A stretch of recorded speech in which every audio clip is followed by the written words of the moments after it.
I don't think is usually that favorable though, because you get sent off stage, and Palu kind of just gets set at an angle to get back onto the stage. Right, it's one of those things where it's like, you don't want to go for it every time, but like it's a nice thing to have in your back pocket. Yeah, like if you really need that option, like really need.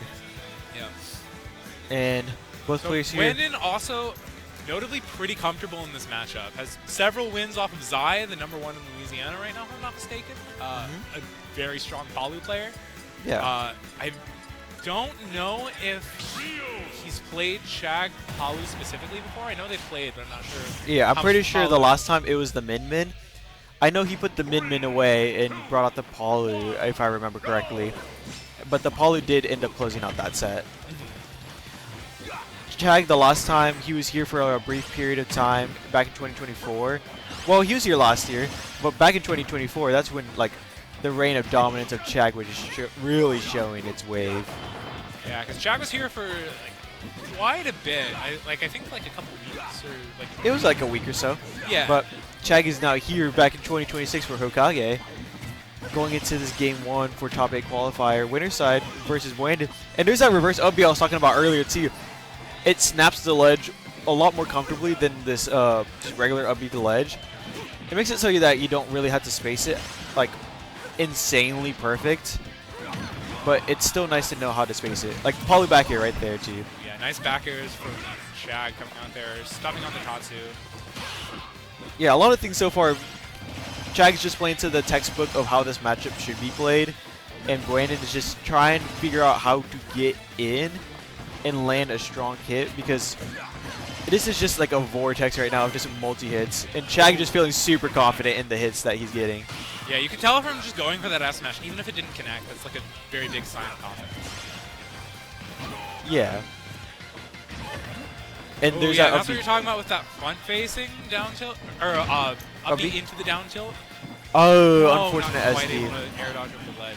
Unfortunate SD for Buandon there. Yeah, and now we're going into the last stock for Buandon on this game 1.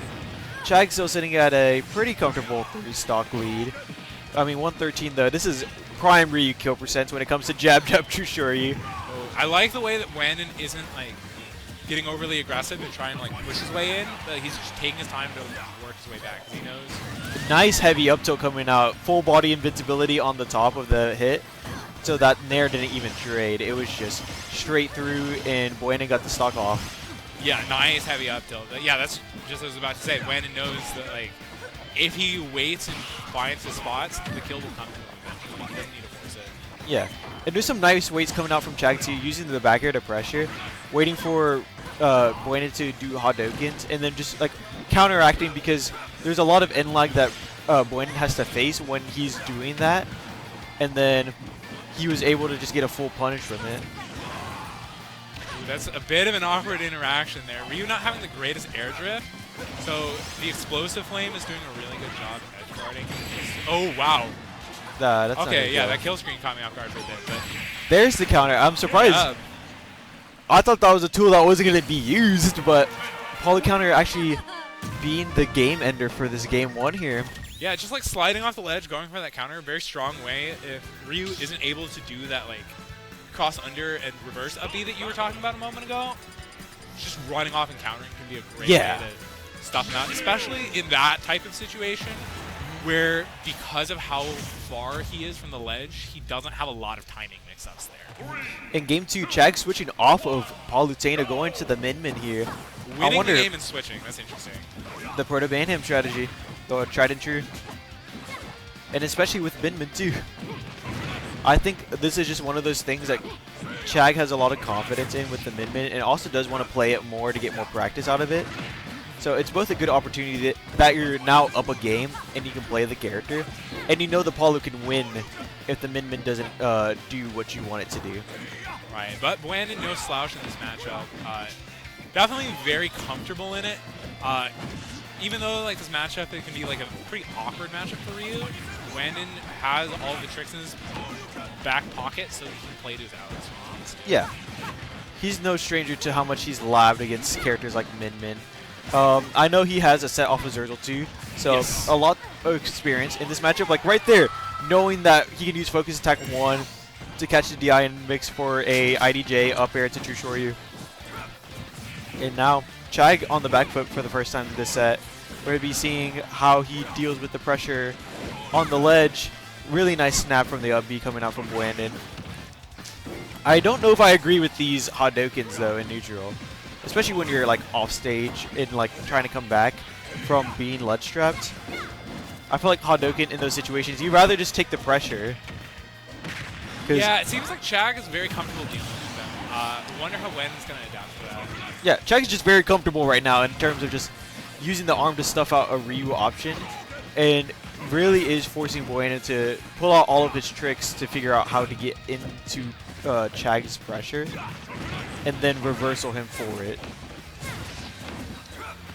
Nice retaliation. Oh, a little bit of an overextension. Yeah, on maybe the a bit of an overextension there. I feel like a lot of times you really want to force man wow. out of the corner, but yeah, just finding that conversion off the platform. Fantastic for Buandon. I always tell people that thing is like a command grab. Tomahawk jab jab with Ryu is actually just a command grab, and you see like its true power there against a player like Chag too, where Chag is probably used to seeing situations like this, but Brandon taking the advantage and now holding on to a full stock lead in this game too. Stock lead, and also I want to point out that was a really nice up B. okay, maybe now that he's lost the rage, not quite there anymore, but that probably was jab jab Shoryu kill percent. Yeah, like it was being close to unstale, if not unstilled already. Using these nairs to stuff out, and Buandon trying to jump in. Trying to figure out how to get into the pressure of Min-Min's zone now. Playing a lot of shield mix-up games, Chag just trying to like play a defensive game where his pressure is mostly safe, but Buandon needs to figure out a way to get in if he wants to take the stock. 80% already on the board, about to even up the percent on Chag's side. Yeah, Buandon trying to use these nairs, because you can see the nairs are like beating out those ram-rams, but Chag is timing his arms to like play around it very, very softly. Oh, I don't think that's what you wanted there. I think that's what... Could have been like an up air true Shoryu misinput. Yeah, I think that might have been a missed input. Yeah, that's what happens sometimes when you use the A button instead of using your C stick to do aerials with these characters. Yeah, not a very far off game from being taken though. Game 2 was very close coming into Brandon's favor. Only needed a couple things. I think he just rushed in a little bit too much at the end there. Yeah, it felt like he was really antsy to just kind of close out that game. So he had the opportunities. It was just a matter of like, how do you finish off that play? Yeah, and I wonder. A player like Chag is not going to make that easy thing to do. I wonder. Okay, we're going back to the poly this time. The poly definitely showing that there was a lot more pressure being dealt to Buandon here, and both of those characters like are pretty good into Ryu. Now it's on Buandon's side to see whether he can handle the poly the second time around, or if this is a 3-0 from Chag's side coming into this game 3. I love the way that Chag is playing this with Palu now, just like very aggressively calling out with these rising airs. Yeah, 89% on the board already, using just all the good buttons. Back air, nair. Oh, a little bit of a misinput in that scramble there. But Buandon's doing a good... Is not feeling a little too like upset over that like previous game. Yeah. Dropping an input like that, it can make it really hard to come back from that into game 3 and be like, okay, this is a fresh game, this is a fresh stock. Oh no, he got the parry, but the jab turnaround wasn't quite there. Very awkward. That one's a little bit weird because as a Shoto player, you have to drop the shield for a frame before you get the turnaround. So it's a little bit of a weird timing when you drop the shield and then when you press the A button to get the turnaround to be like frame perfect. And if you're off by a little bit, you don't get the punish. Right. Very precise input from input when it from inputs an automatic yeah. input. It's kind of like an oxymoron saying it. You had to work around the game mechanic there for that one. Yeah. Chag taking this stock to already 50% on the board. Is this it? Yeah, that is it at 91%. Buandon taking himself back on the board for this game 3. Really nice using the reverse OP to get back onto stage once again. Nice damage, getting 32 and the stage. Man, Well, just taking his time, trying to find his opening, dashing around. Yeah, footsies here. Once again, seeing the display of like where Ryu's Hadokens in neutral, especially like if he's trying to shoot like a far Hadoken or like a Shaku that's supposed to go really far. Oh, no. Yeah, tried to go for the downer Tatsu. Didn't quite connect. I felt like he could have gone for upper Shot. Trushoryu there too. Unfortunate. Yeah. We're going to a last stock situation for Buandon within this game 3. Holding this ledge trap right now, but against Palu, it makes it really rough. Oh, no rage though. That's not going to take the stock. Yeah, and aerial Trushoryu also being a lot weaker than its ground counterpart. Right. Oh, but not getting the parry on the last hit. That's up air, like, this is a rough situation to be in. things going wrong for Buandon, unfortunately. Nice back air trade coming out. Nice You back take the air damage, we take that one for the game 3. Oh yeah, that's just rage at this point. That 89%, that's just Roundhouse? you die earlier. Chag doing a good job of jumping out of that situation, knowing that the DI in is just roundhouse. Oh, messing up the down throw back air there. This is a very serious situation to be in for both of these players. 127%. Ryu almost at max rage here. Oh, nice rising nair to break out the corner. Unfortunately, getting put right back in it. Yeah, you're getting into Vortex right now. The down smash trade. Good focus coming out. No, oh, okay. That's good. Okay, he's fine. He's fine. Really good get up attack. I never see that move. Oh, this could be it. Okay, goes for a reset, but Chag very calmly just nair reversing out. Yeah, that's a closing out the set 3-0. 3-0 coming out from Chag here, going into top 8 winner side. Buandon not out of the bracket yet. He's still got the loser side to go.